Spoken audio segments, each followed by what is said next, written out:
시청자 여러분 안녕하십니까. 최근 세종시를 제외한 지방의 모든 부동산 규제가 해제됐습니다. 이번 조치로 위축된 부동산 시장이 활기를 되찾을 수 있을지 관심이 높은데요. 오늘 생생토론에서는 규제 완화 이후 지역의 부동산 분위기와 앞으로의 부동산 시장을 전망해 보겠습니다. 그러면 토론에 함께할 분들 소개하겠습니다.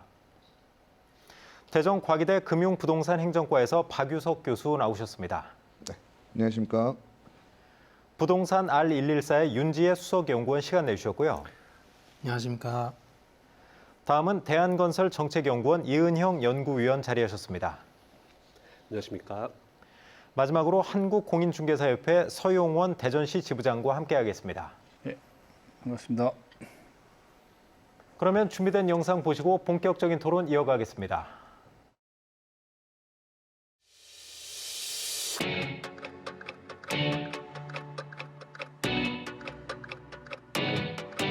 특히 거래량이 위축되는 점을 고려했을 때 실수요자들의 정상적인 주택 거래는 숨통을 틔워줘야 되겠다는 판단이 컸습니다. 세종시는 그 전국 청약이 가능한 곳입니다. 그래서 청약 경쟁률이 높은 건데요. 그 이유 하나 때문에 조정지역으로 계속 묶어둔다는 것은 다소 불합리하다고 생각합니다.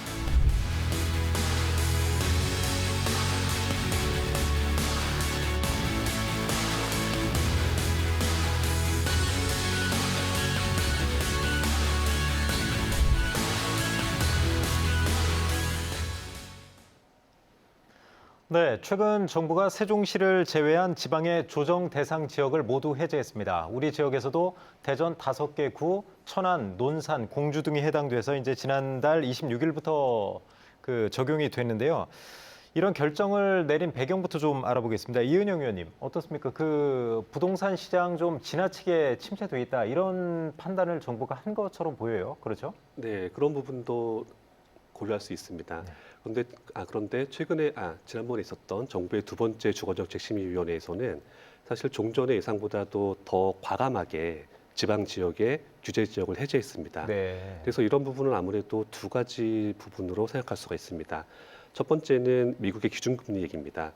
사실 연초와 연중반보다는 두 번째 주정심 시기에는 미국의 기준금리 인상이 좀 더 가시화돼서 네. 이슈가 되던 시기였습니다. 그 때문에 집을 사시는 분들도 이자 부담이 있어서 집을 좀 더 주저하게 되는 이런 부분이 있었기 때문에 사실 이런 것이 반영된 것을 하나로 볼 수가 있고요. 그리고 두 번째는 올해 있었던 지방선거를 볼 수가 있습니다. 당시 지방선거에서 상당히 많은 지자체들이 선거의 공약으로 규제 지역 해제를 하겠다라는 그렇죠. 것들이 있었습니다. 그렇죠. 그 때문에 지방선거가 끝난 이후로 줄기차게 여러 지자체들이 국토부를 대상으로 이 내용을 건의했습니다. 그 때문에 이런 두 가지 요인이 함께 반영되어서 두 번째 주정심에서는 지방 지역을 대부분 해제한 것으로 볼 수 있습니다. 그 예상과 달리 이제 부산 같은 이제 대도시도 다 규제가 풀렸고요. 전문가들도 이 정도로 이제 큰 폭으로 규제 해제할 거라고는 예상을 못 하셨던 건가요? 네, 맞습니다. 왜냐하면 첫 번째 주거정책심의위원회에서 그렇게 정도가 크지 않았습니다. 그리고 정부의 공식적인 입장은 집값이 지금보다 좀 더 떨어져야 한다. 그렇죠. 즉 서울 기준으로 얘기를 한 거죠. 국토부 장관이 이제 몇 번 말씀하셨어요. 네, 맞습니다. 그런 부분이었기 때문에 굳이 지방에서 규제 지역을 해제해서 해당 지역들의 대출 한도가 올라간다거나 기타 다른 이익을 줄 가능성은 그렇게 높지 않아 보였습니다. 그 때문에 두 번째 주정심에서 과감하게 지방 지역을 해제한 것은 정말 저희도 크게 놀랐던 사안입니다. 네. 윤재희 연구원님 어떻습니까? 좀 네. 부동산 시장이 워낙 이제 냉각이 돼 있기 때문에 결국 이제 잘못하면 전체적인 경기 침체로 이어질 수 있다, 이런 우려가 나오지 않습니까? 네. 부동산 경기하고 전체적인 경기는 어떤 연관성이 있는 건가요? 일단 정부가 보도자료 낼 때 시장에 이제 경착륙 우려감은 크지 않다라는 발언을 했는데 사실은 반대로 이해하시면 됩니다. 그러니까 경착륙 우려감이 있기 때문에 네. 해제하는 경향이 커진 거고요. 그래서 이제 세종시를 제외한 나머지 지역들을 해제를 했는데 우리가 보통 가계에서 차지하는 이 부동산, 특히 이제 주택의 비중들을 보실 필요가 있는데 일반적으로 한 70에서 80% 정도의 비중을 차지합니다. 그렇죠. 그래서 여기서 이제 거래가 일어나지 않으면 일단 지자체는 취득세 세수가 감소하기 때문에 네. 사실 재정에 빵꾸가 나는 그런 형태가 될 수가 있고요. 우리가 보시면 복지 예산은 꾸준히 늘어납니다. 네. 그러다 보니까 지자체 입장에서는 나갈 돈은 거의 뭐 계속 늘어나는데 사실은 취득세 같은 것들이 안 돌아버리면 네. 사실은 복지 예산에서 절감을 해야 되는 그런 상황이 발생하고요.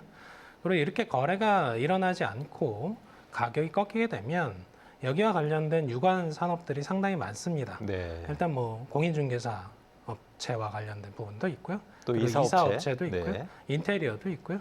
그리고 이제 여기와 관련돼서 이제 건설 시장까지 같이 타격을 받기 때문에 이 부분들이 같이 침체기로 가게 되면 지금 최근에 이제 금융시장도 좀 좋지 않지 네. 않습니까? 그래서 부동산 시장이 꺾일 때는 사실은 가장 마지막에 꺾이는 경향들이 있습니다. 그러다 보니까 일단 기존 시장에서 침체되는 부분들에 영향을 받고 있는데 부동산 시장이 꺾이면 사실 다시 살려내는 것도 과거 경험상 쉽지가 않습니다. 예를 들어서 2008년 글로벌 금융위기 때 이명박 정부에서 여러 가지 규제 완화 정책을 내놨습니다만 그렇죠. 실제 시장이 살아나는 데까지 한 5, 6년 정도의 시간이 걸렸습니다. 네. 그래서 일단 시장이 완전히 꺾이는 그런 형태들은 정부 차원에서 좀 막아보려고 하는 그런 형태로 보시면 될 것 같습니다.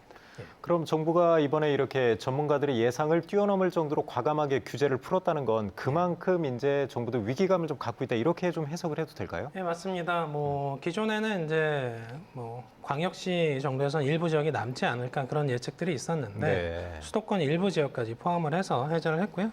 그래서 여기 보시면 규제 지역과 관련된 부분은 이제 패키지로 움직입니다. 일단 그 조정 대상 지역에 남아 있냐 안 남아 있냐에 대한 부분들이 지자체 입장에서는 중요하고요. 네. 여기와 관련해서 이제 세금도 그렇고 청약과 관련된 부분도 그렇고 특히 이제 대출과 관련된 규제들이 상당 수준 까다롭게 적용이 되기 때문에 네. 이런 부분들 때문에 수요를 좀 살리려는 목적에서 규제를 해제했다 이렇게 보시면 될 것 같습니다. 예. 근데 이제 규제 해제된 시점이 좀 타이밍이 늦지 않았냐 이런 좀 지적이 나오고 있는데 왜냐하면 이제 대전 같은 경우도 이제 투기 과열지구나 이제 투기 지역 다 해제됐고 이번에 이제 조정 대상 지역까지 해제가 됐지만 사실상 거래 절벽은 그대로다 그런 얘기가 나오고 있는데 소영원 지부장님 이제 현업에 계시니까 규제 해제가 돼서 지난달 26일부터 적용이 됐잖아요. 그 이후에 좀 어떻게 달라진 게 있나요? 대전이 2020년 6월 19일 날 조정하고 투기 대덕구를 제한 전 지역이 이제 조정지역으로 들어왔는데 불과 2년밖에 안 됐어요. 그래서 이제 조정 지역이 이번에 이제 다 대전이 해제가 됐는데 그 이후에 어떤 거래량이랄지 이런 게 좀 늘어날 걸로 많은 사람들이 좀 기대를 하고 일부 또 매도를 생각했던 분들은 매물을 좀 걷어들이는 이런 사태 좀 벌어졌는데 전혀 현장에는 그런 영향이 전혀 없었습니다. 네. 왜냐하면 조정지역이 해제됨과 동시에 금리가 갑자기 또 이제 올라오는 바람에 조정지역 해제에 대한 그런 후광 효과가 전혀 없었다. 그리고 거래량이 전체적으로 보면 세종 같은 경우에도 지금 보면은 뭐 작년도에 비해서 거래량이 한 20% 정도밖에 안 되는 그런 그렇죠. 거래량을 지금 보이고 있고요. 세종 같은 경우에 지금 거래 가격도 보면 작년도 대비 봤을 때 적게는 1억에서 많게는 3억까지 거래 가격이 지금 빠지고 있지만 그래도 네. 우리 회원들한테 물어보니까 그래도 문의 자체가 없고 거래량이 전혀 없다라는 지금 그런 볼멘소리를 지금 하고 있고요. 대전 같은 경우에도 지금 동구나 대덕구, 도령동, 서구 전반적으로 한번 실거래가 저희는 한번 쭉 해보고 저희 회원들을 상대로 한번 모니터링을 한번 해본 결과 세종하고 별반 차이가 있습니다. 그리고 거래량이 뭐 전혀 7월달 이후에 전혀 없는 그 단지도 지금 많이 있고요. 가격도 많게는 뭐 3억, 또 4억까지도 좀 거래 가격이 지금 빠진 단지가 좀 있는데도 불구하고 거래량이 전혀 없다. 그래서 우리 공인사들 역시도 지금 잠정적으로 지금 뭐 작년부터 지금 계속 해오고 있지만 지금 최악의 상태고 그래서 계속 지금 우리가 휴폐업 상태 지금 늘어나고 있는 그런 상태로 지금 계속 이어지고 있는 것 같습니다. 그 박유석 교수님은 좀 어떻게 보세요? 이제 규제 해제로 정부가 기대했던 이제 현재 아파트 거래는 없는 것 같아요. 네. 그래도 건설사들은 이제 청약이나 그런 부분에서 이제 분양에 대해서 좀 기대를 했었던 것 같은데 최근에 이제 뉴스 보도를 보면 심지어 이제 청약 경쟁 높은 세종시에서도 이제 분양을 연기하거나 아니면 공동주택 그 매각 같은 게 이제 차질을 빚고 있다고 하는데 네네. 보기에 전체적으로 이제 건설 경기가 지금 침체 쪽으로 가고 있다고 보시는 건가요? 우리가 이제 매매 가격이 하락하면서 조금 기대했던 부분은 분양시장이라고 좀 볼 수가 있거든요. 왜냐하면 매매 가격이 좀 하락을 하더라도 아직까지는 분양가보다 높은 수준을 유지하기 때문에 그래도 분양은 괜찮다라는 좀 어떤 분위기 이런 게 좀 있었습니다. 근데 지금 보면 우리 지역만 보면은 이제 분양 가격도 같이 오르고 있거든요. 네. 그리고 뭐 지금 최근에 또 뭐 도안 쪽이나 이런 부분에서 얘기가 많아지면서 어떻게 보면 매매 가격이 높지만 그래도 분양 가격은 있으니까 수요가 그쪽으로 이렇게 쏠릴 것이다. 아직까지는 분양 시장 괜찮다라는 게 좀 중론이었는데 지금 최근에는 분양 가격도 계속 높아지고 그리고 네. 이 구매 자체를 좀 꺼리는 그 구매 심리가 너무 바닥을 치고 있어요. 지금 그래서 뭐 KB 데이터 허브의 자료 같은 걸 보면 이제 매수 우위 지수라는 거 있죠. 그래서 작년 한 10월 기준으로 보면 거의 뭐 100에서 이제 그 수준이에요. 그러면 팔려고 하는 사람, 살려고 하는 사람이 비슷하다고 보는데 100 이하로 떨어지게 되면 이제 팔려고 하는 사람들이 훨씬 많거든요. 네. 근데 지금 전국적으로 본다면은 9월 기준으로 21.86이고요. 그리고 대전 같은 경우는 12.78이고요. 세종도 14.81. 이 정도 되거든요. 그 얘기는 팔려고 하는 사람은 많고 살려고 하는 사람은 없는 거거든요. 근데 이 분위기가 분양시장까지 밀고 가니까 네. 지금 분양사 입장에서는 지금 분양을 할 시기가 아니다라는 판단을 할 수밖에 없는 거죠. 윤재 연구원님도 뭐 비슷하게 보시나요? 사실 세종시 같은 경우는 이제 그 분양 불패 그런 얘기가 이제 몇 년 동안 이어졌었는데 최근에 이제 세종시에서도 분양 연기 사례라던가 그런 게 좀 나오고 있거든요. 그리고 도시형 생활주택에서 이제 미분양도 좀 발생을 하고요. 건설사들도 지금 사실 쉽지 않은 상황이죠. 이렇게 분양하기가. 건설사들이 사실 공공택지에서의 사업성을 우려하는 건 아니고요. 네. 민간택지 쪽에서의 이제 여러 가지 규제들, 특히 이제 고분양가 관리 지역으로 묶여 있는 세종시 같은 지역들을 좀 우려를 하는 건데, 그게 이제 수익성에 영향을 미치는 요소가 굉장히 다양합니다. 그 중에서도 지금 최근에 이슈가 되는 것처럼 금리 인상과 관련된 부분들이 이 건설사들이 자금 조달을 해서 지금 이 공사비와 관련된 부분들을 충당을 하는데 네. 이게 이제 미분양이 되거나 미계약이 되거나 하면 이 공사비와 관련된 이제 채권 이자 비용이 상당수 빠져나가게 됩니다. 그러다 보니까 어떻게 보면 대형 건설사 입장에서는 사실은 사업을 유지할 수 있겠습니다만 이 중소형 건설사 입장에서는 사업 리스크가 굉장히 커지는 분위기라고 보시면 되고요. 그렇겠네요. 보통 이렇게 시장의 리스크가 커질 때는 일단 리스크를 회피하고 보자 쪽으로 갈 수밖에 없습니다. 그러다 보니까 건설사들은 있는 자금을 일단 지키고 보자, 일단 뒤로 밀어놓고 보자 이런 추세로 간다라고 보시면 될 것 같습니다. 이은영 위원님도 뭐 비슷하게 보시나요? 최근에 이제 대전에서 분양하는 아파트가 이제 초기 분양률이 한 50%, 초기 청약률이 이제 50% 정도 나왔는데 기존 청약률보다 상당히 낮아졌거든요. 아무튼 뭐 미분양 물량 해소라던가 규제 완화로 인해서 그런 효과는 이제 거의 없다고 봐도 되겠네요. 네, 맞습니다. 사실 효과가 크진 않은 것 같습니다. 네. 자, 이 얘기를 할 때 저희가 작년 말과 금년 초에 이제 2022년도 시장을 전망할 때 주요 근거로 삼았던 것이 두 가지 정도가 있습니다. 하나는 올해 대선이 있었죠. 네. 그래서 그 대선 공약에 따라서 주택 공급이 확대되는 기조가 있을 것이고 부동산 관련 규제가 크게 완화될 것이다. 이런 기대가 있었고요. 또 한 가지는 미국 연준이 기존의 스탠스에서 크게 벗어나는 일은 없을 것이다라는 것이었습니다. 그런데 막상 선거 이후에도 뭐 관련 부동산 규제들이 크게 완화된 것은 없습니다. 좀 늦어졌죠, 이제. 하긴 그렇죠. 했는데. 네. 그래서 이제 수요자들 입장에서는 똑같이 대출이 어려운 겁니다. 네. 크게 완화된 게 없으니까요. 그리고 거기다가 미국 기준금리가 갑자기 오르면서 이제는 수요자들이 대출이 어려운 상태에다가 만약 돈을 빌리게 되면 이자까지 더 늘어날 수 있다. 이렇게 합쳐진 겁니다. 자, 이런 부분이 합쳐진 상태에서 이제 일각에서는 앞으로 집값이 하락할 것이다라는 주장까지 나오고 있습니다. 때문에 이 세 가지가 합쳐지게 되면 결국에는 지방 부동산 시장의 아파트 청약에도 영향을 미칠 수밖에 없습니다. 수도권도 뭐 마찬가지 아니겠습니까? 이렇게 상황이 가면. 네, 맞습니다. 지금 상태에선 수도권도 비슷합니다. 그런데 이번에 이제 규제 해제가 이제 전문가들의 그런 예상을 뛰어넘을 정도로 컸었는데 사실 세종시는 이제 서울과 수도권 이제 그쪽하고 똑같이 묶였단 말이에요. 그래서 세종시에서는 왜 세종을 지방에 있는데 굳이 이제 수도권하고 똑같이 이렇게 묶어놓냐 하면서 불만이 많을 것 같은데 소영원 지부장님 세종 쪽 분위기가 좀 어떻습니까? 불만이 많이 있죠? 많이 있죠. 지금 뭐 최고의 극에 달했다라고 보시면 될 것 같습니다. 세종시 같은 경우에 근데 사실 이제 경쟁률 때문에 청약 경쟁률 때문에 이번에도 조정지역에서 이제 빠진 것 같습니다. 그렇죠. 물론 22년도 3월 달에 보면 청약 경쟁률이 막 1362대 1이 했는데 최근에 지금 보면 2022년 9월 17일 날 방곡동에 있는 아파트 보면은 경쟁률이 19.35대 1를 기록했고 7월 달에 분양가는 62.1대 1로 기록을 아직도 좀 경쟁률이 높다는 그 이유 그렇죠. 때문에 했는데 실질적으로 보면 거래량이라든지 가격이 아마 전국에서 세종시가 가장 큰 폭으로 하락을 했거든요.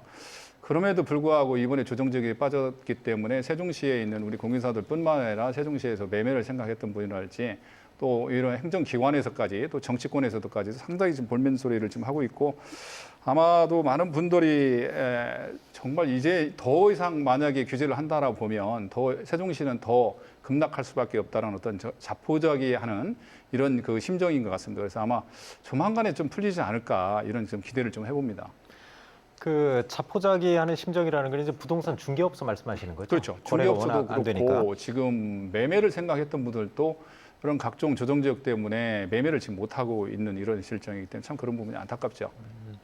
박 교수님 어떻습니까? 근데 세종을 굳이 이렇게 지방에서 세종만 딱 떼서 남겨놓은 이유가 뭔가요? 여기는 이제 언제든지 좀 대통령 제2집무실 이전이라든가 그런 이제 호재가 많기 때문에 부동산 불안 요인이 남아있다 그렇게 판단한 걸까요? 네, 그렇습니다.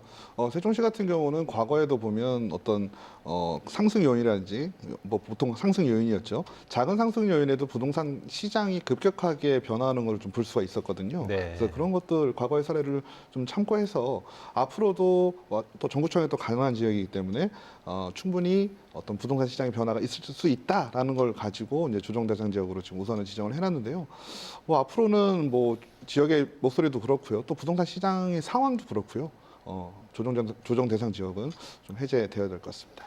견해는 좀 어떻습니까? 이제 서울, 강남, 사구 뭐 대단한 데잖아요. 인구도 많고 이제 가격도 비싸고 그런 강남, 수도권, 경기도 뭐 그런 데하고 같이 묶이는 게 좀 불합리하다. 여긴 사실 소도시잖아요. 이제 행정 중심 복합 도시라는 그런 지위는 갖고 있지만.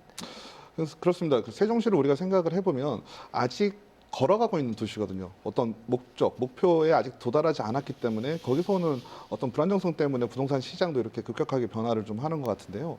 이제 그런 부분들이 어느 정도 안정화가 되고 인구도 적정 수준으로 유입이 되고 세종시의 본연의 기능이 안정이 되는 순간 부동산 시장도 좀 안정이 될 것 같습니다. 네.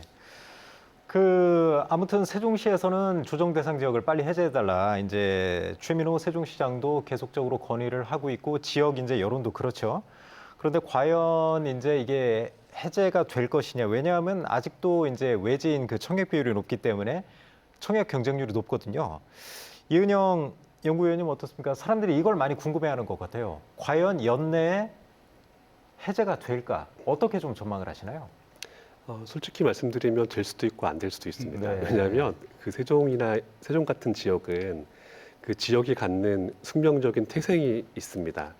이게 제2행정수도나 뭐 이런 내용들이 있기 때문에 사실 정부 입장에서는 아무리 지방이라고 해도 세종시의 집값이 폭등한다 혹은 계속 오른다. 이게 그렇게 좋은 상황은 아닙니다. 그 때문에 이제 지금 상황이 좀 더 지속이 된다면 이제 지방 부동산 시장도 너무 내려가면 안 된다. 네. 이런 결론이 나오게 된다면 세종시도 해제할 수가 있고요. 그리고 동시에 또 한쪽에서는 그래도 지방에서 이렇게는 안 된다가 돼버리면은 네. 세종시는 그대로 남을 가능성도 있습니다. 하지만 굳이 두 가지를 비교한다면은 해제될 가능성이 좀 더 크다고 할 수 있습니다. 제가 네 분 모두에게 이제 한번 공통적으로 여쭤보려고 하는데요. 아무튼 좀 구체적으로 여쭤봐서 이제 연내 한 2달 정도 남았죠. 연내 해제 가능성이 상당히 좀 높다고 보시는 건가요, 그럼? 연내는 솔직히 자신이 없습니다. 네. 왜냐하면 본래 주거정책심의위원회가 반기에 한 번씩 원래는 그렇죠. 그리고 이제 예. 필요에 따라서는 좀 더 빨리 열 수도 있는데 네. 가장 최근의 것을 감안했을 때 이제 올해가 2달, 3달 남은 시점에서 네. 연말을 앞두고 한 번 더 열릴 가능성은 그렇게 크지 않다고 봅니다. 알겠습니다. 윤재 연구원님은 어떻습니까? 이쪽 아주 뭐 예. 전문적으로 모니터하면서 이쪽 상황 잘 지켜보고 계실 텐데 예. 어떻습니까? 연말 내에 좀 해제 가능성이 있을까요? 그러니까 원래 주거정책심의위원회가 아까 설명하신 것처럼 6개월 단위로 열리게 돼 있는데 9월에 열렸던 게 사실 이례적인 케이스였습니다. 네. 그러니까 선제적으로 회의를 열어서 수도권 일부를 포함한 이제 세종시를 제외한 지방권역을 전부 다 해제를 한 거고요. 그 와중에서 지금 이제 남아 있는 곳들이 결국은 이제 대부분 수도권이잖아요. 근데 이제 서울과 세종시 그리고 이제 경기 인천권역에 지금 집중이 돼 있는데 지금 시장 상황, 그러니까 금리 인상에 따라서 위축이 되고 거래가 안 되는 상황이 만약에 이제 12월까지 지속이 된다. 네. 그러면 아마 주거정책심의위원회가 열릴 가능성이 높아지고요. 그러다 보면 아마 경기 인천권역에서는 대거 해제 지역이 나올 겁니다. 그때 이제 세종시를 같이 다룰 텐데 네. 아마 서울과 완전히 한 몸으로 또 보기는 좀 어려운 부분이 있으니까 네. 지방이라는 특수성을 고려하면 경기 인천권역에서 해제 지역들이 대다수 나오게 되면 해제될 가능성이 높다 이렇게 보고 있습니다. 예. 박 교수님은 좀 어떻게 전망을 하세요? 아무래도 지역분들은 그걸 좀 관심을 많이 갖고 있는 것 같아요. 해제 가능성. 해제 가능성은 뭐 높다고 봅니다. 이제 시기상의 문제가 될 텐데요. 지금까지 이제 데이터를 좀 살펴봐도 그렇고 뭐 해제가 되는 거는 당연합니다. 이제 다만 지금 6월에 개최를 하고 또 9월에 개최를 했거든요. 그래서 연내에 또 한 번 개최를 해가지고 해제를 한다라고 하기에는 조금 시간상으로 좀 촉박한 것 같고요. 네. 내년 초나 이렇게 좀 지나서 올해 지나고 해제가 될 것으로 예상하고 있습니다. 그 소영원 지부장님은 좀 어떻게 보시나요? 세종시에 있는 사람들은 연내 해제되기를 간절한 마음으로 기대를 하고 있겠죠. 그런데 좀 세종시 발표면 세종 시민이 지금 47.5%가 지금 무주택자라고 하거든요. 네. 그리고 1인 1가구 주택 갖고 있는 비율이 청년층이 65%라고 하거든요. 근데 현행 이렇게 보면 60%가 지역 공급 비율이에요. 나머지 40%는 타 지역에서 들어갈 수 있다는 얘기거든요. 그래서 아까 지금 이 청약 경쟁률이 높다는 이유로 지금 조정적 해제가 안 되는데 아마 현행 지역 우선 공급으로 한다라고 보면 우선 공급으로 세종시에서 지금 주장한 대로 80% 끌어올린다라고 보면 경쟁률이 이렇게 높지 않을 걸로 지금 네, 보이거든요. 그래서 이거하고 좀 괴리되는 부분이 좀 있어서 아마 세종시에서 지금 그 가장 큰 폭으로 가장 오랜 동안 지금 조정 지역이나 투기괄 지역으로 지금 묶여 있는데 이런 부분에서는 아마 일정 부분 세종시에서 지금 주장하는 부분이 충분히 설득력이 있다. 그래서 연내나 아니면 다음 연도 초 정도에는 충분히 뭐 조정적이 해제되지 않을까 이렇게 기대를 하고 있습니다. 결국 이제 지나친 규제를 해제한다. 이제 일부 전문가들은 그런 말씀을 하시죠. 이제 규제 완화가 아니고 이제 시장의 정상화다. 이런 표현을 또 좋아하시고 하는데 사실 지나치게 이제 급등하는 것도 문제지만 이렇게 급등했다가 급격히 떨어지면 그 후유증이 좀 크지 않습니까? 그래서 아까 말씀하신 대로 부동산 중개업소 또 이사업체 그런 이제 연관 산업들도 다 이제 침체가 되고 있는데 이게 사실 악순환이 한 10년 주기로 부동산은 계속 이 되풀이가 되잖아요. 이런 좀 악순환을 끊으려면 어떤 방법이 좀 있을지 윤재 연구원님 한번 말씀을 해주시겠어요? 예. 지금 거래가 안 되는 원인이 크게 세 가지입니다. 일단 뭐 중앙은행에서 워낙 급격하게 금리를 올린 부분들이 하나 있었고요. 그리고 이제 정부가 실수요자까지 옥죄했던 이제 대출 규제 부분들이 있는데 이게 DSR 규제가 시행이 되면서 이 1억 원을 초과할 때 총부채 원리금 상환비율 DSR 규제를 적용을 받거든요. 네. 그러다 보면 이렇게 이자 부담이 늘어날 때 어떤 현상이 발생하냐면 대출금이 더 줄어듭니다. 그러니까 원리금 상환 그 금액 자체가 늘어나기 때문에 기존보다 대출이 더 안 나오는 현상들이 발생하고요. 그리고 이제 나머지 한 가지 원인이 가격이 워낙 비싸서 이제 매수를 할 수 없는 그런 입장이다 보니까 이 세 가지 원인 때문에 지금 거래가 뭐 절벽 수준까지 내려와 있습니다. 네. 이 거래가 안 되는 주요 원인은 사실은 수요층 쪽에서의 사실은 문제라고 보시면 됩니다. 일단 매도하시려는 분들은 지금 시장에 많이 있으니까 그런 분들의 문제는 아니니까 그럼 거래를 이끌려면 결국은 대출 쪽에서의 어떤 자극 요소가 필요한 건데 그건 결과적으로 이 규제 지역에서 패키지로 빼내면 사실은 어느 정도 완화 효과들이 생깁니다. 예를 들어서 투기 과열 지구에 해당될 때 그 15억 초과할 때 대출 금지선이 있지 않습니까? 네. 그건 이제 투기 과열 지구에서 빼내면 자연스럽게 해소가 되는 거고요.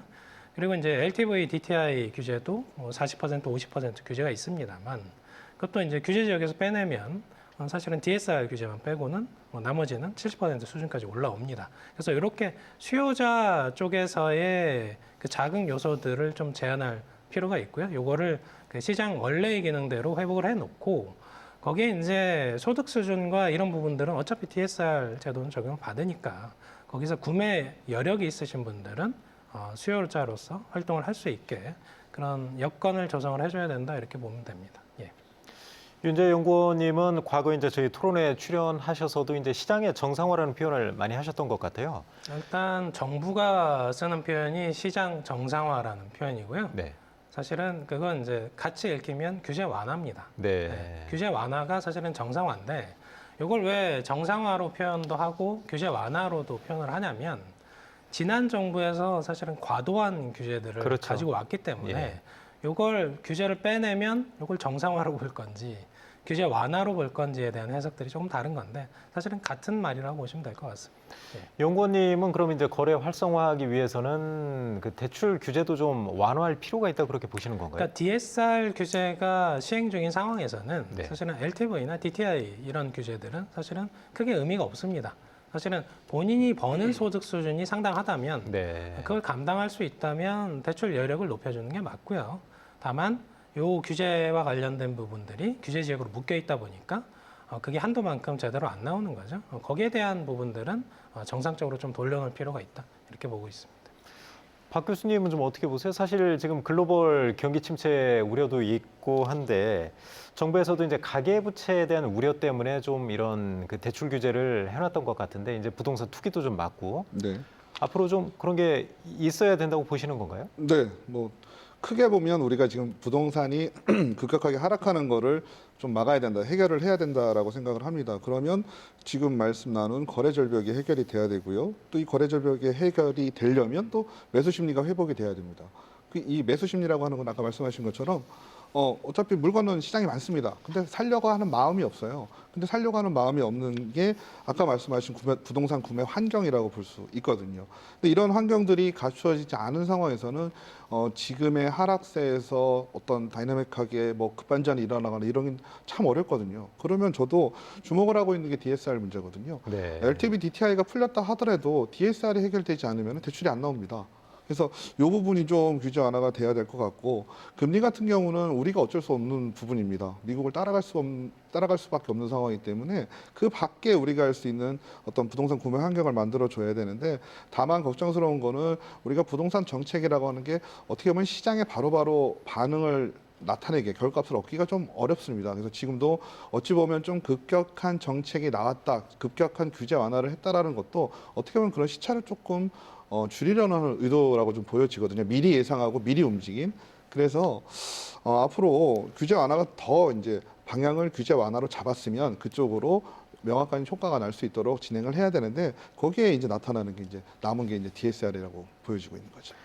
그런데 최근에 이제 언론 보도를 보더라도 이제 최근에 이제 한국은행에서 0.5%포인트 이제 기준금리 인상해서 10년 만에 기준금리가 이제 3%대로 진입을 했단 말이에요. 그래서 아무리 이제 정부에서 규제를 완화하고 만약에 이제 그 대출 규제를 완화하더라도 월급은 그대로고 물가가 오르고 하는데 금리까지 오른다면 사람들이 이제 집 구매 여력이 더 떨어질 것 같은데 어떻게 보세요? 금리가 이렇게 높은 상황에서 이은영 위원님은 좀 경기가 살아날 수 있다고 보세요? 금리가 올라가면 더 어려워지지 않을까 싶은데요. 통상적으로 그렇게 보는 시각이 많습니다. 네. 그런데 부동산, 특히 주택의 매수에 대해서는 금리가 올라가거나 경기가 안 좋아지더라도 저는 딱 이것을 취업시장에 딱 비유하면 비슷할 것 같습니다. 네. 그러니까 경기가 안 좋고 뭐가 다 안 좋아지면 신입사원에 대한 채용이 좀 줄어드는 게 일반적입니다. 네. 근데 그렇더라고 하더라도 어딘가에서는 신입사원을 뽑습니다. 네. 그 규모가 좀 차이가 나는 거죠. 마찬가지로 주택시장에서도 경기가 안 좋고 금리가 오르고 주택 구매 여건이 좋지 않더라도 누군가는 집을 사야 됩니다. 그러니까 대표적인 것이 매년 결혼하는 신혼부부들이 있기 때문에 네. 이들 중에서 누군가는 언젠가 집을 살 겁니다. 그렇기 때문에 경기 상황이 좋지 않다고 하더라도 모든 것을 하나로 일반화해서 주택시장이 완전히 얼어붙을 것이다. 이렇게까지 표현하면 좀 맞지 않는 부분이 있고요. 결국에는 그런 상황에서도 집을 살 사람이 있고 집을 팔 사람이 있기 때문에 규제 완화라고 하는 것은 이런 부분에 집중해서 이루어지는 것이 맞다고 봅니다. 소용원 지부장님은 이제 현업에 계시니까 특히 이런 쪽에 민감하실 것 같은데 사실상 올 들어서 몇 건이나 좀 거래하셨어요? 저희는 매매 건수는 거의 없는 것 같습니다. 저희뿐만 그렇습니까? 아니라 지금 아파트에 아까도 말씀드렸지만 단지 내에 7월 이후에 거래 건수가 하나도 없는 단지가 거의 태반이고요. 우리 공인사들도 지금 폐업 현황을 보면 저희들이 대전의 공인사들이 지금 종사하고 있는 회원들이 3,248명입니다. 지금 네. 근데 올해만 현재까지 10월 10일까지 기준을 통계를 내보니까 247명이 휴폐업을 했습니다. 7.6% 정도가 휴폐업을 했다는 얘기고 세종 역시도 똑같습니다. 세종이 개업공인사가 1,287명인데 이 중에서 117명이 휴폐업을 했습니다. 그러면 여기는 세종 같은 경우 9% 이상이 폐업할 정도로 이 정도 상태가 어렵다는 거죠. 우리만 어려운 게 아니라 이삿짐 센터랄지 인테리어 업소랄지 이런 데 전반적으로 지금 다 어려움이 있고 가장 지금 어렵게 느껴지는 분들이 아마도 제가 봤을 때는 1인 1세대 1가구 실소유자들이 지금 금리를 옛날에 처음에 받을 때 2.8% 정도의 금리를 받았는데 지금 이 금리가 만약 5%대까지 계속 오르고 있는 이런 추세이기 때문에 이걸 감당하기가 정말 어려울 것 같습니다. 그래서 이 상태로 가서 만약에 1가구 1주택자 실수요자들이 무너진다라 보면 이분들은 구제할 방법이 없거든요. 한번 네. 다시 회복할 길이 없기 때문에 이분들에 대한 대책도 정부에서 어떤 금리라든지 이런 부분에 대해서 어떤 동결책이라든지 이런 부분에 대해서 심각하게 좀 고민해 볼 필요가 있지 않나 이런 생각을 좀 하고 있습니다. 이은영 위원님께서는 조금 전에 이제 아무리 부동산이 얼어붙고 해도 수요자는 반드시 있기 때문에 신혼부부 같은 경우요. 그래서 이제 집 살 사람은 있을 거라고 하셨는데 서영원 지부장님은 지금 사실 이 기준금리가 계속 오르고 있잖아요. 그래서 네. 주담대가 연말에는 뭐 8%대까지 오를 수도 있다 이런 전망이 나오고 있는데 사실 좀 어둡게 보시는 거죠. 시장 그렇죠. 전망에 대해서. 예. 왜냐하면 그 금리를 감당하고 주택을 살 수 있는 사람들이 얼마나 있냐는 얘기거든요. 물론 DSR이랄지 LTV랄지 충분히 풀어준다고 해도 그 금리를 감당할 방법이 없을 거라는 얘기죠. 웬만한 사람들이 4억 정도 지금 대출 받아서 간다 보면 예를 들어서 전에 같은 경우는 한 2.8%대 같으면 한 95만 원대 이 정도 금리가 나왔다라고 보면 만약에 8%대 간다 보면 260만 원, 250만 원대 금리가 그렇죠. 넘어갈 수가 있거든요. 네네. 근데 월급 보통 대전에 평균 잡아봤을 때 통계를 봤을 때 한 4,500 정도를 예상을 한다 하더라도 거기에 250만 원대 만약에 원리금 상환이랄지 이자로 지출을 된다라고 보면 애들 교육비랄지 차량 유지비랄지 생활하기가 정말 어려울 거라고 봅니다. 그래서 주택을 금리 지금 그 규제 완화를 좀 해도 DSR을 규제하고 풀어준다 해도 실질적으로 매수세가 그렇게 전에처럼 이렇게 막 붙지는 않을 거다. 투기 세력이 붙지 않고 실수요자 위주로는 저는 한계가 있다라고 보고 아까 연구위원님 말씀하신 대로 지금은 규제 완화가 아니라 규제 정상화가 더 맞다라고 표현을 하거든요. 네. 왜냐하면 그 전에 너무나 규제를 했기 때문에 그걸 정상화할 필요가 있다라고 보는 거죠. 완화가 아니라 저는 그 전에 너무나 강력하게 규제했던 부분을 지금은 정상화할 필요가 있다. 윤재 연구원님 그걸 좀 여쭤보고 싶어요. 이제 정부에서도 이제 그 경제 경착륙 부분에 대해서 좀 걱정을 많이 하고 있잖아요. 부동산 시장. 네. 그런 것 때문에 규제 완화도 좀 적극적으로 하고 있는 것 같은데 약간 이제 금리는 또 오르고 타이밍도 안 맞은 것 같고 세계적인 이제 경제도 상황도 좀 안 좋은 것 같아서 타이밍은 안 좋은 것 같아요. 이게 부동산 규제 완화가 좀 효과를 실질적으로 보려면 부동산 규제 완화 또 아까 말씀하신 대로 이제 그 대출 규제 그런 것도 완화하고 또 추가적으로 어떤 조치가 좀 있어야 될까요?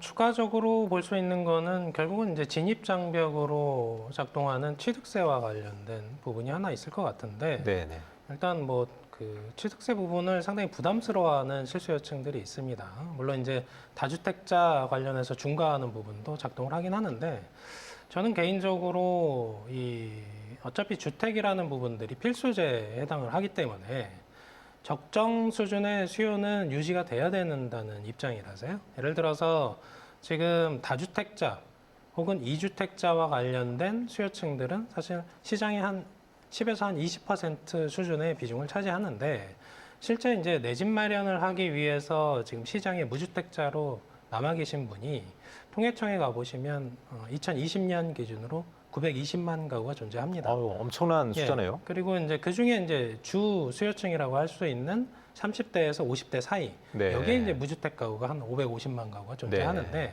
수도권에는 한 470만 가구가 무주택 가구입니다. 요 분들은 특정 시기에 어차피 내 집 마련을 하셔야 됩니다. 그러니까 이게 그 전월세 시장 쪽에서 지금 월세와 관련된 부분들이 급등하는 현상들이 나타나는데 전세는 상대적으로 안정돼 있습니다. 그래서 이 금리 인상 효과가 월세 시장 쪽으로 가면서 결국은 주거 비용들이 늘어나는 부분들이 있고요. 지금 미국에서 인플레이션이 안 잡히는 이유도 월세값이 고공행진하기 때문에 그렇습니다. 네. 그래서 이 월세가 늘어나는 부분에서 이제 남의 집에 살면서 거주하는 게 안전하다 느낄지, 혹은 어느 정도 이제 주택담보대출을 끌어와서 원리금 상환과 관련된 부분을 본인 소득 수준에서 일정 수준 감내를 하면서 자기 집에 거주하는 게 안전할지 이제 따져보시면 그건 이제 사람마다 판단이 다르다는 거예요. 네. 결과적으로는 이 30대에서 50대 사이에 무주택에 해당되시는 분들은 어느 시점에는 이제 주택 마련을 하셔야 되는데 신축이 그걸 온전히 감당해 주진 못합니다. 그렇겠죠. 네, 그러다 보니까 기존 주택 시장에서 어느 정도 수요가 살아나줘야 되는 그런 입장인데, 그건 이제 결과적으로 이 DSR이라는 제도 상에서 정부가 대안으로 제시한 건 뭐였냐면 이 체증식 상환제도라고 해서 초기에는 이제 조금씩 상환금을 낮춰서 이제 갚다가 나중에 이제 소득 수준이 높아지면 상환금을 높이는 형태로 조절을 할 수도 있고요. 그리고 이제 추가적으로 원래 이제 주택담보대출은 보통 30년, 40년 만기입니다. 근데 정부가 최근에 이제 50년짜리 초장기 모기지를 도입을 하면서 네. 이 DSR과 관련된 부분들은 실수요자에 한해서는 상대적으로 좀 완화해서 적용하려는 의지들이 있는데 이것조차도 규제 지역 내에서는 쉽지 않습니다. 네. 그러다 보니까 규제 지역은 일단 빼고 정상화시킨 다음에 그 다음에 이제 DSR과 관련된 규제 완화 논의가 필요하다 이렇게 보시면 될 것 같습니다. 지금 윤재 연구원님이 거의 대부분을 말씀해 주신 것 같아요. 이제 규제 지역 완화, 또 이제 대출 규제 완화하고 또 취득세 부분도 손볼 필요가 좀 있다고 하셨는데 그 부분은 좀 비판도 있을 것 같습니다. 부자 감세라든지 그런 논란도 좀 나올 수 있고요. 예, 맞습니다. 다만 아까 제가 설명을 드렸습니다만 일반적인 그 자본주의 사회에서 네. 본인이 자산이 많아서 집을 하나를 더 사겠다 하는 경우를 완전히 막긴 좀 어렵습니다. 네. 근데 이제 그 부분들이 취득세와 관련된 중과 혹은 이제 임대사업자와 관련된 중과 조치 이런 부분들이 맞물리다 보니까 정상적으로 그 구매 여력을 가지고 임대사업을 하시려는 분들까지 사실은 초기 수요로 좀 몰아가는 경향들이 네. 있기 때문에 그런 부분은 시장과 좀 비합리적으로 움직인 부분들이 있다 이렇게 보는 겁니다. 네. 이은영 연구위원님도 이런 부분 고민을 좀 많이 하셨을 것 같아요. 지금 단순히 이제 규제 완화하고 대출 규제만 풀어줘서는 또 안 될 것 같아요. 뭐 추가적으로도 생각하시는 부분이 있나요? 사실 한두 가지로 표현하기가 어렵습니다. 그 여러 가지 한번 말씀해 주시죠. 네, 왜냐하면 이제 지난 정부 때 사실 5년 동안 규제가 하나하나씩 더해졌습니다. 네. 이제 그러다 보니까 이제 한쪽을 건드리면 다른 쪽과 맞지 않는 부분이 생기고, 그래서 또 여기를 고치고 이런 식으로 5년 동안 쌓여왔기 때문에 사실 지금 완화를 해야 되는 부분은 전방위적입니다. 그러니까 부동산의 취득, 보유, 양도 이 세 가지에 걸친 부분이 다 완화가 되어야 되는데 이런 부분을 한 번에 풀 수는 없습니다. 쉽게 표현하면 만약에 꼬여온 기간이 5년이라면 이걸 다시 푸는데도 5년이 걸릴 수 있는 겁니다. 네. 그 때문에 지금은 이번 정부가 들어서서 그 제시된 것들이 있습니다. 처음 나왔던 것들 세제 완화라든가 네. 이런 것들이 있죠. 이런 것부터 일단 하나씩 완화해 나가면서 이 완화된 정도가 축적이 된다면 결국엔 다시 예전의 수준으로 정상화라는 이름을 쓸 수 있을 거라고 생각을 합니다. 지금 연구위원님도 말씀하시는 게 그 세제 부분도 손을 봐야 된다 이 말씀을 하시는 건가요? 네, 맞습니다. 그럼 취득, 보유, 양도까지 말씀을 하셨는데 취득세, 또 종부세, 또 양도세까지 다 좀 손볼 필요가 있다 그렇게 보시는 건가요? 네, 맞습니다. 그러니까 보통 얘기가 많이 되는 것들은 이제 보유세와 양도세죠. 근데 앞서 연구원님께서 말씀하신 것처럼 취득세도 좀 문제가 큰데 네. 예를 들면 이렇습니다. 제가 사는 동네에 전 정부에서 이제 금액으로 하면은 5억 정도 하는 아파트가 있었습니다. 네. 근데 이 아파트가 좀 시간이 지나면서 좀 많이 올랐습니다. 많이 올라서 한때 12억을 했다가 다시 16억으로 올랐습니다. 호가 네. 기준으로 그렇습니다. 그런데 취득세 같은 경우에 예전에 5억일 때는 한 300만 원 정도 선을 내면 끝나던 것이 네. 12억이 되는 순간 취득세가 4천만 원이 됩니다. 네. 그리고 16억으로 올라가는 순간 6천만 원을 내게 됩니다. 이건 무슨 얘기냐면 이제 연차가 낮고 나이가 어릴 때는 모으는 금액이나 대출하는 금액도 한계가 있기 때문에 저가주택군에 들어갈 가능성이 높습니다. 그런데 이런 분들이 10년, 20년, 30년을 일하시면서 자산을 모으시게 되면 언젠가는 좀 더 비싼 집으로 가시는 겁니다. 그런데 이 단계에서 취득세 자체가 종전보다 집값은 2배가 됐는데 취득세는 거의 10배가 된다든가 이런 네. 식으로 적용이 되게 된다면 이것 자체가 거래의 저해 요소로 작용하게 됩니다. 처음에 이제 세제 완화 말씀하셨을 때는 이제 복지 예산이나 그런 부분에서 지출은 계속 늘고 있잖아요. 그래서 이제 세금 부분은 상당히 좀 예민할 것 같은데 말씀하신 부분 들어보니까 또 지나친 측면도 이제 있다. 전문가들은 그렇게 보시는 거네요. 그렇죠. 네, 저희는 그렇습니다. 그런데 단순하게 취득세뿐이 아니라 이게 그동안 좀 규제를 강화했던 부분들이 너무 많기 때문에 네. 이제 이런 부분들을 어디서부터 풀어가야 되는지는 좀 논란이 있습니다. 근데 일단은 먼저 부각되는 부분들부터 손을 보는 것이 맞다고 생각합니다. 그 박유석 교수님도 뭐 비슷한 의견 갖고 계신 건가요? 일단 네. 세제 쪽도 같이 좀 풀어야 된다 그렇게 보시는 건가요? 네, 그렇습니다. 저는 어쨌든 뭐 자세한 말씀을 해주셨는데 조금 더 큰 틀에서 본다면 결과적으로는 이제는 집을 살 때다라는 마음, 심리가 가장 중요하잖아요. 네. 그러면 어쨌든 지금까지 우리가 과거의 상황을 보면 거꾸로 한번 보시자는 말씀이죠. 과거 정부에서는 가격을 안정시키려고 노력을 했지만 하지 못했거든요. 상황이 반대로 갔죠. 네, 그러니까 지금도 가격을 조금 그래도 좀 부양을 좀 하고 부동산 경기를 바꾸고 싶지만 잘 안 되고 있죠. 그렇죠. 그런 거 우리가 과거 정부에서도 우리가 토론하면서도 항상 얘기했던 게 어떤 시장의 기능에 대한 부분 좀 간과한 거 아니냐라는 부분 좀 많이 있었거든요. 그러면 시장의 분위기를 바꾼다, 시장이 제 기능을 하게 된다, 아까 말씀드렸던 정상화로 간다 이런 부분들이라면 방향은 이번에는 저는 잘 잡았다고 생각이 좀 네. 들어요. 정부의 방향성은 잘 잡았지만 이게 꾸준해야 되고 지속적이어야 된다는 생각을 좀 해봅니다. 거기에 이제 세금에 대한 부분, 우리 디테일하게 어떻게 취득 단계, 보유 단계, 양도 단계 어느 세금을 건드릴 것이냐라는 거는 충분한 논의가 있어야 되지만 결론은 똑같은 거죠. 결론은 이제 부동산 그러니까 주택을 구매할 수 있는 시장 분위기를 만들어줘야 된다는 얘기죠. 그러니까 부동산 이제 샀다 팔았다 하는데 큰 부담이 없어. 세금 부담 그렇게 없더라. 이런 식으로 가게 된다든지 아니면 지금 내가 당장 집을 사지 않아도 된다라는 심리 그리고 편할 때 언제든지 살 수 있어. 그러니까 부동산 시장에 어떻게 보면 가장 이상적인 얘기가 되겠지만 결론은 지금의 상황이 반전이 되려면 이제 집을 사도 되겠구나, 큰 문제가 없겠구나 이런 마음을 들게 해야 된다는 거죠. 그렇기 위해서는 지금 방향성을 가지고 이게 하나의 정책이 뭐 3회 효과, 하나의 정책이 5회 효과 이렇게 바라고 들어가서는 안 될 것 같아요. 계속 쌓이다 보면 방향성이 바뀌게 될 거라고 보고 있습니다. 요즘 경제 상황이 워낙 이제 그 불투명하다 보니까 저 같은 경우도 돈 쓰는 게 되게 부담이 되는데 이 아파트 또 지역에서도 수억 원, 뭐 비싼 거는 10억 원이 넘어가는 것도 많지 않습니까? 그래서 이런 걸 사고 싶다는 생각이 들 정도라면 아주 대폭적인 그런 규제 완화가 있어야 될 것 같습니다. 만약에 말씀하신 게 좀 이루어지려면 이제 규제 완화는 기본이고 세제 뭐 그런 부분까지 다 해서 한꺼번에. 네, 이거를 뭐 제가 말씀드린 것이 계속 누적이 돼서 0에서 50이 차야 된다, 0에서 100이 차야 된다 이런 거는 아니고요. 사람마다 다를 겁니다.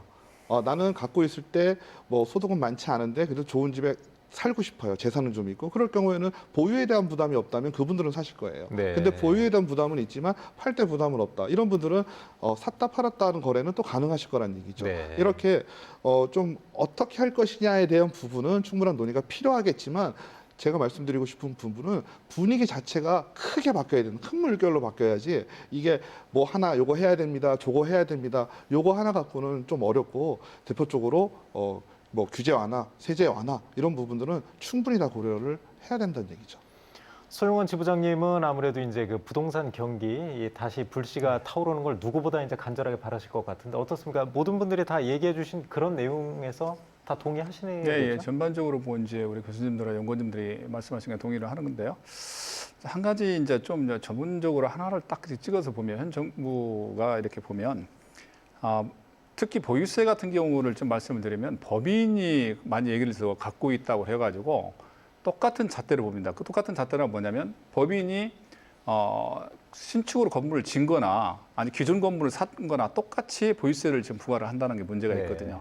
그럼 법인이 신축 건물을 질 수가 없는 이런 구조로 지금 돼 있다는 게 상당히 그 문제고 그래서 법인이 투기 목적으로 주택을 매수한 것과 신축을 진 것과는 차별을 좀 둬야 법인에서 마음 편하게 주택을 공급할 수 있는데 그런 거를 좀 원칙적으로 차단하는 게 좀 너무나 안타깝다는 말씀을 드리고 그다음에 지금 취등세 부분은 우리 연구님들 말씀을 계속 하시지만 너무나 우리나라 지금 비싸다라는 거죠. 그래서 쉽게 네. 사고 쉽게 팔 수가 없다라는 거죠. 네. 그래서 취등세는 전부적으로 좀 완화를 해서 쉽게 필요한 사람들은 쉽게 샀다가 필요가 없으면 쉽게 팔 수 있는 이렇게 되는데 취득세가 너무 비싸면 그게 결과적으로는 매가에 반영이 될 수밖에 없거든요. 네. 그래서 결국엔 그게 거래 절벽을 부채질을 하는 거고 또 거래 가격을 호가를 올릴 수밖에 없는 이런 문제가 있어서 그런 부분에서는 좀 정상화가 좀 필요하지 않은가 좀 생각을 합니다. 네, 알겠습니다. 이제 토론 거의 마무리할 시간인데요. 이제 그 참가하신 분들한테 이제 연말 부동산 전망도 좋고 아니면 이제 부동산 경착륙을 막기 위한 그런 뭐 조언 한번 부탁을 좀 드리겠습니다.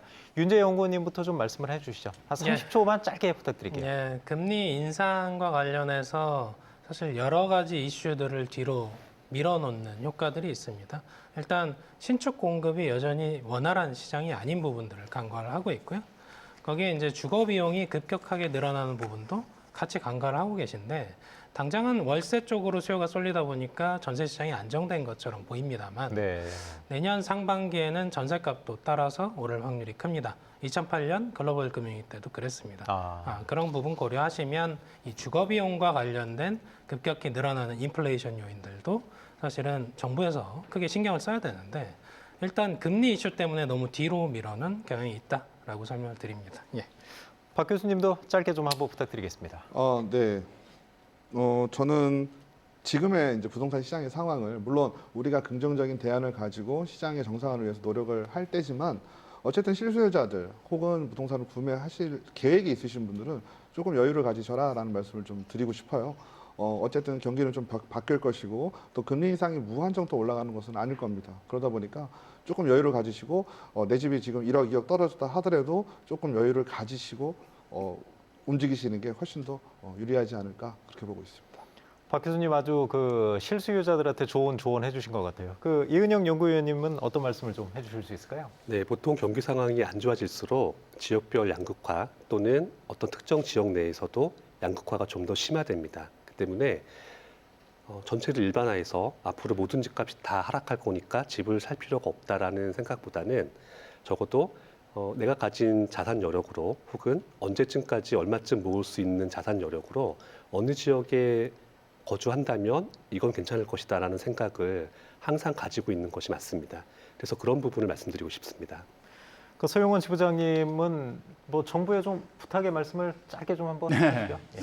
저는 이제 6개월 전에만 해도 저희들이 토론을 할 때 오르막이 세면 내리막이 세다는 말씀을 제가 간혹 드렸는데 이번에는 반대로 또 내리막이 세면 또 오르막이 또 셀 수도 있습니다. 저는 네. 그리고 정부 정책이나 이런 부분에 있어서는 저는 참 일관성이 가장 중요하다고 봅니다. 정부가 바뀔 때마다 정책에 어떤 혼란을 주기보다는 정말 거기에는 중심이 될 게 저는 국토부라고 생각합니다. 국토부가 중심을 잡고 정말 일관성 있는 그 대다수의 국민들이 믿고 신뢰할 수 있는 이런 정책이 필요하다고 말씀을 드리고 아울러 또 우리 국민 대통령은 어떤 정부 정책이나 시장 분위기에 정말 맞서려 하지 마시고 이 부분에 순응하고 잘 여기에 적응하는 게 가장 슬기로운 지혜가 아닌가 생각합니다. 네, 네 분 말씀 모두 감사합니다. 부동산은 가격 급등뿐만 아니라 지나친 하락 역시 시장에 미치는 부작용이 적지 않습니다. 부동산 문제가 전체적인 경기 침체로 이어지지 않도록 정부의 선제적인 대응 필요해 보입니다. 생생토론 여기서 마치겠습니다. 토론에 함께하신 네 분 모두 감사드리고요. 시청자 여러분 고맙습니다.